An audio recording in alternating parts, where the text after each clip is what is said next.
Said I kicked her again, but this time I kicked her in her chin, like going up. You always make me feel like, oh yeah, you never leave my thoughts alone, yeah, you're the reason I'm going out my mind. I just can't stop thinking about you. Take it away, feeling too good to me. Chilling all day, all in your space is where I wanna be. Here in this room, what did you do? I just can't. Alright, hey guys, welcome back to my channel, and today, as you can tell from the title of the video, I'm going to be doing story time. How it all started was, I kind of know these people, but I don't. It started off with them doing like a cookout. My neighbors, I'm talking about the neighbors across the street. It started off with the cookout, and so I didn't really say much about it, but then Justice was like, I can't go to sleep because the music is too loud. So Nana went outside and asked them kindly, like, can you turn on the music? You know, because there's kids that are trying to sleep. It's a school night. But literally, as soon as Nana went back into the house, they turned the music back up. Of course, I called the cops because I'm the type of person that don't want to have confrontation with people if I don't have to. I texted Leon and told him like what was going on, the situation, because even he said it before he left the house that it wasn't going to fly, like it's a school night, you know, and he knows that I try to go to sleep early so I can get up with the kids in the morning. Mind you, Nana's room is like right there, so there was no way she was going to go to sleep. Justice's window is literally right like on the top, so you know he couldn't sleep. After I called the cops or whatever, it was the end of the conversation. But then Leon comes around the corner and Leon's saying something to them, and then like I could hear Leon, and I knew that it was about to escalate. So me and Nana ran down the steps, and literally when we got down the steps, I wasn't saying anything, but then the one girl, she was like, well, we did turn it down. That's when I spoke up and said, no, you didn't. And then she just blew up, cursing, "To mama beat your ass."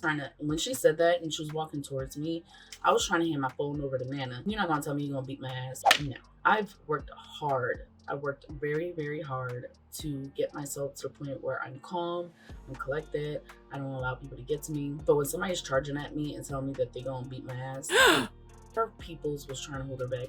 Nana didn't hold me back. I was ready to jab her in the face at that point. All I kept really thinking about at the whole time was, damn, I gotta break my nails. You know, she comes over to Nana and apologizes to her about her behavior and da da da da.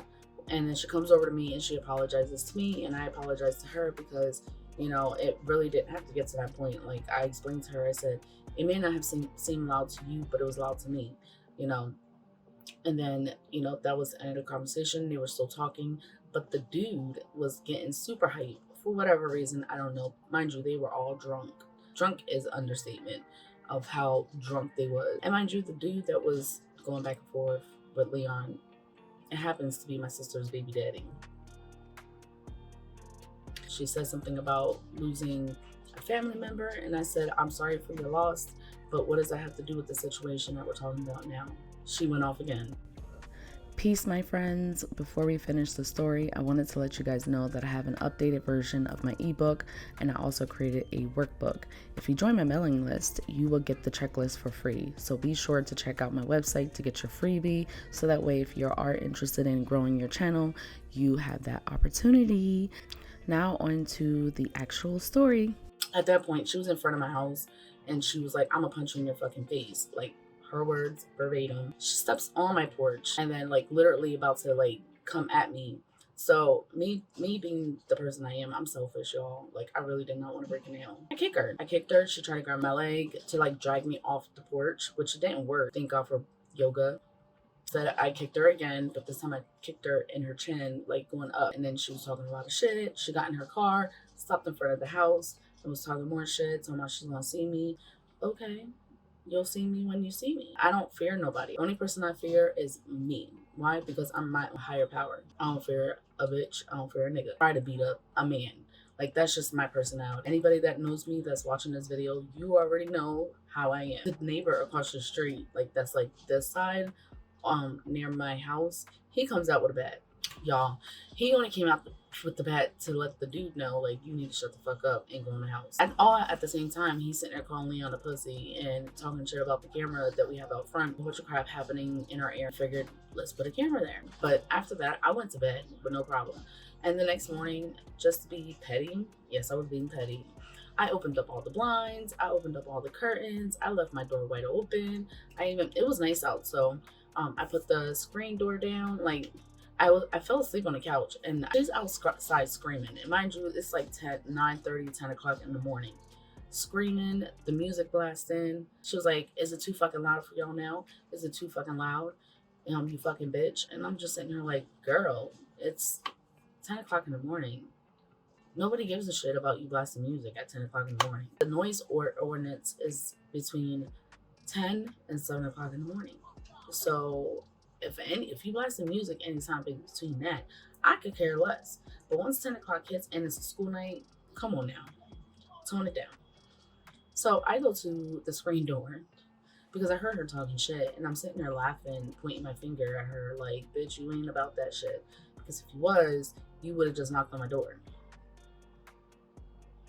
But she didn't. Same thing with the dude. Like, he was sitting in the window with a 40, well, with a 6-pack, and just chilling and staring at Leon, even though he told Leon that he was going to see him, and when he sees him, it's going to be a problem. You know how many times Leon went out the door? He was sitting in the window getting drunk, and none of us was like really fazed by it. It's different for me to fight an adult compared to fighting my child. You're scared of your child. Like, I'm not scared of my child. I'm scared of what I could do. It's another thing when it comes to an adult disrespecting me and threatening me and telling me that they're gonna beat my ass. And then it's another when it's your child. It's not the same thing. And for people to try and compare it makes y'all look fucking stupid. That is the end of the whole story. There's probably gonna be more because summer is about to roll around. It's about to be a whole bunch of bullshit. I'm probably gonna have to beat somebody's ass. Then the next day, the brother knocks on my door, asking me questions because they went and lied to him about what happened. Mind you, the brother that lives next door. There's really no beef. It's really not that serious. And I even told him, I said, as far as the girl that was wearing the green outfit, like, it's still not no beef between me and her. It's just that my only question is like, I'm sorry for your loss, but what does that have to do with any of this? And I asked her, and I said the same thing again, but this time I said, I'm sorry for your loss, but that's not an excuse for how you're behaving. There's no excuse whatsoever. And she's still getting mad about it. Brother and I, we talked, Leon and him talked. Like, I told him, like, it's really no beef. And his mom was sitting there, and I was like, and I told her, I said, as long as we've been on this block, we never have no drama. There's never no drama, except for the people down the street.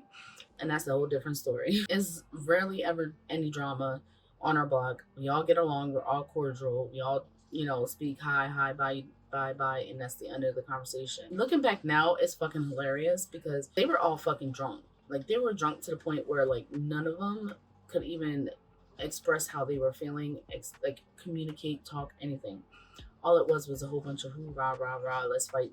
Me and Leon are not the type of people to, like, fight. Let me take that back. I'm the type of person that will fight. Leon is not the type of person that will fight. And the reason being is because he was in the military.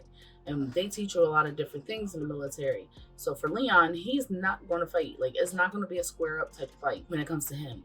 For me, that's a different story. I will square up, and Leon knows this, so he tries to make sure that I'm calmed down, or tries to calm down the situation before it escalates to that point.